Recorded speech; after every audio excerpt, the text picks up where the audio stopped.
बिस्मिल्लाहिर्रहमानिर्रहीम। अस्सलाम वालेकुम डियर स्टूडेंट्स, आज हम क्लास 9 का जो हमारा चैप्टर चल रहा था डायनामिक्स, उसमें हमारा आज का टॉपिक होगा कोफिशिएंट ऑफ फ्रैक्शन।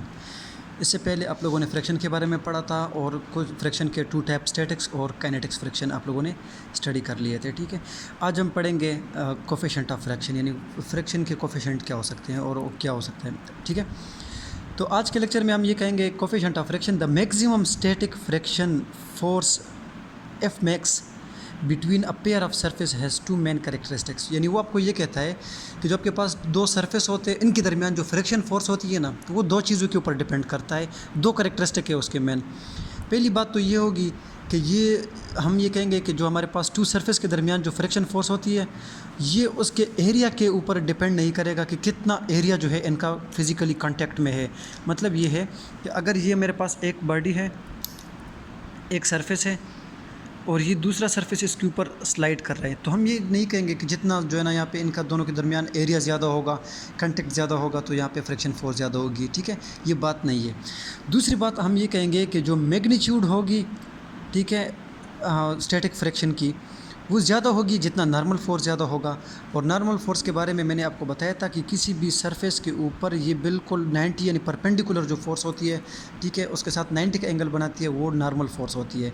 ठीक है, तो वहाँ पे ये कहते हैं कि स्टैटिक फोर्स मैक्सिमम जो है वो डायरेक्टली प्रोपोर्शन है नॉर्मल फोर्स के। जितनी नॉर्मल फोर्स ज़्यादा होगी, स्टैटिक फ्रैक्शन जो है वो क्या होगी, ज़्यादा।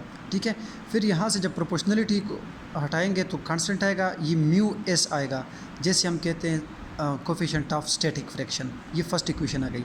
अब ये म्यू एस जो है ये कांस्टेंट है, जैसे हम कोफिशिएंट ऑफ स्टैटिक फ्रैक्शन कहते हैं, और इसकी वैल्यू जो है ये डिपेंड करती है कि सरफेस की नेचर क्या है।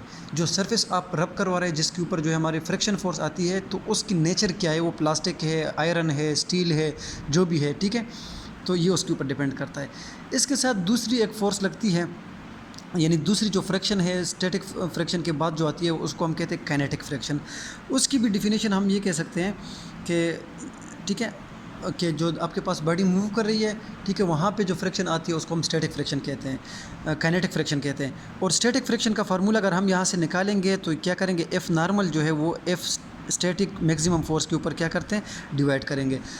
अब मैक्सिमम फोर्स के बारे में भी आपको थोड़ा मैं बता देता हूँ। ठीक है, तो यहाँ पर हमने काइनेटिक की बात की कि काइनेटिक फोर्स की मैग्नीट्यूड भी ज़्यादा होगी अगर नॉर्मल फोर्स ज़्यादा हो।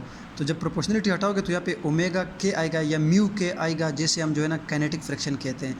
काइनेटिक फ्रैक्शन की जब वैल्यू फाइंड करेंगे तो नॉर्मल फोर्स यहाँ पे क्या हो जाएगा, डिवाइड हो जाएगा।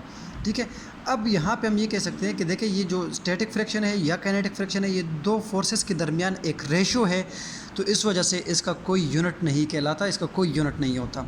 ठीक है, और दूसरी बात ये होगी कि इसकी जो फ्रैक्शन की कोफिशिएंट वैल्यू जो है ये डिपेंड करती है सरफेस टू सरफेस। हर सरफेस के लिए इसकी वैल्यू मुख्तलिफ हो सकती है। ठीक है, अच्छा, अब मैं आपको यहाँ पे ये कहूँ कि आपके पास जब भी कोई बॉडी मूव करती है, फॉर एग्ज़ाम्पल ये कोई बॉडी मूव कर रही है, ठीक है, ये एक बॉडी मूव कर रही है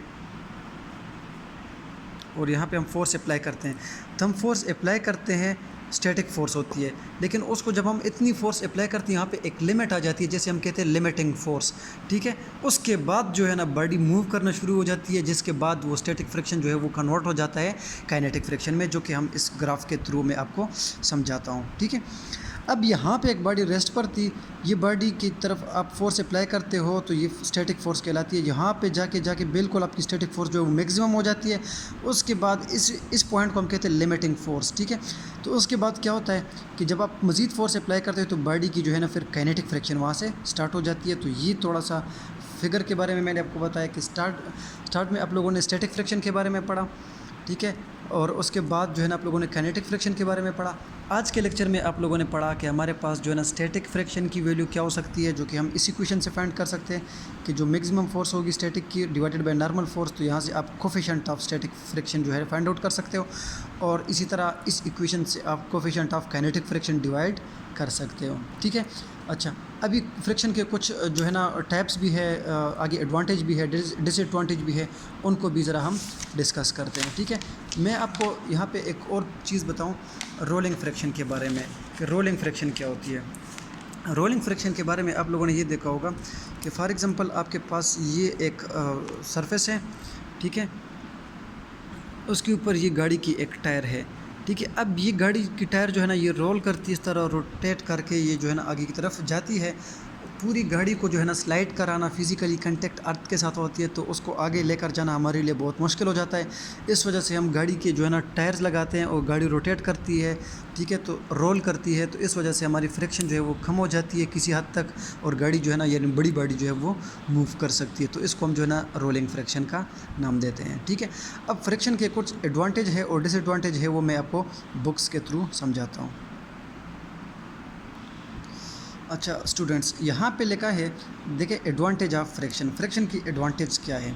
तो पहला पॉइंट है, our ability to walk depend on friction between sole of our shoes और फीट एंड द ग्राउंड। कहते हैं कि हम जो चलते हैं ज़मीन के ऊपर, ये फ्रिक्शन की वजह से चलते हैं, कि हमारे जो पाँव होते हैं या जो शूज़ होते हैं, इसका जो है ना अर्थ के साथ एक फ़ोर्स होती है, जो फ्रिक्शन फ़ोर्स होती है, उसके थ्रू हम चल सकते हैं। अगर इनके दरमियान फ़ोर्स जो है वो ज़ीरो कर दें, फ्रिक्शन हम ख़त्म कर दें, तो फिर हम ठीक तरह से चल नहीं सकेंगे, हम जो है ना गिरेंगे, स्लाइडिंग होगी, ठीक है। तो ये भी एक जो है हमारे लिए इसकी जो है ना एडवांटेज है। दूसरी बात ये है कि फ्रिक्शन जो है ना, इसके थ्रू जो है आप किसी भी लकड़ में जो है ना कीले जो है वो ठोक सकते हैं, कीले लगा सकते हैं, ठीक है। तो ये भी है, दरख्तों के ऊपर चढ़ते हैं, या जो जिस तरफ भी आप लोग चलते हो ज़मीन के ऊपर, जो भी कुछ आप करते हो, ये सारा का सारा फ्रिक्शन की वजह से होते हैं, ठीक है। दूसरी बात यह है कि आप यहाँ पे जो है ना माचिस वाली बात की है, कि आप जो है ना स्टिक को, उसके जो छोटी तीली होती है, उसको हम जो है ना रब करवाते हैं, स्लाइड करवाते हैं, तो फ्रिक्शन की वजह से वो गर्म हो जाती है। तो फिर वहाँ पे जो ना फास्फोरस वगैरह हम यूज़ करते हैं, आगे जो मसाला होता है, ठीक है, तो फिर उसकी वजह से वो गर्म हो जाते हैं। तो फास्फोरस जब गर्म हो जाए, उसको हीट एनर्जी मिलती है, तो वो आग जो है ना वो पकड़ती है। तो ये भी हमारे लिए इसका एक पॉजिटिव यूज़ है, एडवांटेज है। डिसएडवांटेज क्या है इसमें? कि हमारे पास हमेशा जो है एनर्जी की लॉस होती है, हीटिंग इफ़ेक्ट प्रोड्यूस हो जाती है फ्रिक्शन की वजह से, ठीक है। मशीनरी में जो है ना पेट्रोल वगैरह, इसकी जो है एनर्जी लॉस होती है, कुछ एनर्जी ज़ाया होती है। फिर इस वजह से यहाँ पे लिखा है ना प्रोड्यूस वेयर एंड टेयर्स, तो यहाँ पे हम जो है ना कुछ चीज़ें की जो है ना हमारे लिए उसमें ज़्यादा हो जाती है, ठीक है। तो एनर्जी लॉस होती है, मास जो है वो आपका जो है ना ज़्यादा यूज़ होता है, सारा का सारा एनर्जी आपको नहीं मिलती, 100% आउटपुट नहीं मिलता। अब यहाँ पे एक बहुत मज़े वाली बात ये की है यहाँ पे, कि हम किस तरह जो है ना फ्रिक्शन को कम कर सकते हैं। तो डियर स्टूडेंट्स, हम जो है ना फ्रिक्शन को ख़त्म करने के लिए हम क्या करते हैं, उसके ऊपर पॉलिश यूज़ करते हैं, पाउडर यूज़ करते हैं। जिस तरह आप लोग जो है ना कैरम बोर्ड खेलते हो, तो आपके जो है ना वो गीटी जो है ना वो सीधी तरफ नहीं जाती, तो हम उसके ऊपर पाउडर लगाते हैं, तो वहाँ पे फ्रिक्शन कम हो जाती है, तो वो ठीक तरह से जो है ना मूव कर सकती है। थोड़ी सी फोर्स आप अप्लाई करके आपकी जो है ना बॉडी आगे की तरफ, वो जो गोटी होती है ना, आप इस तरफ फोर्स अप्लाई करते हैं, तो वो आगे की तरफ जाती है। अब यहाँ पे बताया गया है कि reducing method of reducing friction, की फ्रिक्शन को हम किस तरह रिड्यूस कर सकते हैं। तो पहली बात यह कि पॉलिश, जिस तरह अभी मैंने आपको कहा कि पॉलिश करते हैं, या जो है हम उसके ऊपर पाउडर वगैरह लगा देते हैं। दूसरी बात आपकी आ जाती है ना लब्रिकेंट्स, यानी ऑयल ग्रीस वगैरह हम अप्लाई करते हैं। तो आपको पता है कि डिफरेंट चीज़ों में जो है ना हम जिस तरह दरवाजे हो गए, या कोई भी जो है ना सिस्टम इस तरह हो सकता है कि जहाँ पे फ्रिक्शन बहुत ज़्यादा हो, तो आप लोग उसमें ग्रीस वगैरह यूज़ करते हो, ऑयल वगैरह यूज़ करते हो, ठीक है। इसी तरह आपका लास्ट वन आता है बॉल बेयरिंग, कि ये आपके पास बेयरिंग से जो होते हैं, ठीक है, उसमें अंदर हम जो है ना मेटेलिक बॉल डालते हैं छोटे छोटे, वहाँ भी रोलिंग फ्रिक्शन जो है वो जाती है कांटेक्ट में, यानी स्लाइडिंग से ज़्यादा हमारे लिए जो है ना रोलिंग फ्रिक्शन जो है वो इजी होता है, तो ठीक तरह से वो बॉडी मूव करती है, ठीक है। डियर स्टूडेंट्स, आज के लिए ये लेक्चर था हमारा। इसके बाद इंशाल्लाह मैं दूसरा लेक्चर आपको सेंड करूँगा, ये भी आप देखें, ठीक है। तो नेक्स्ट लेक्चर में इंशाल्लाह हम फिर बात करते हैं। यहाँ तक कोई मसला हो वो बुक स्टडी करें, लेक्चर दोबारा सुने, कोई मसला हो फिर आप स्कूल नंबर पर भी कॉल कर सकते हो, और स्कूल भी आ सकते हो, हम स्कूल में ही होते हैं अगर किसी को कोई मसला हो, ठीक है। अल्लाह हाफ़िज़।